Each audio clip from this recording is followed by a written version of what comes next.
Знаєш, світ прокидається по-різному, але мій ранок починається не з сонця, а з тебе.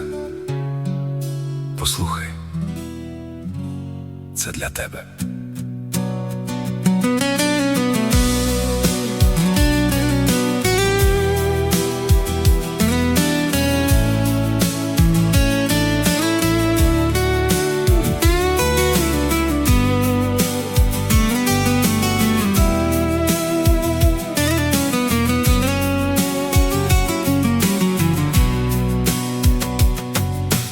Прокинувся світ у твоїх долонях, світанок розлив золотисте вино,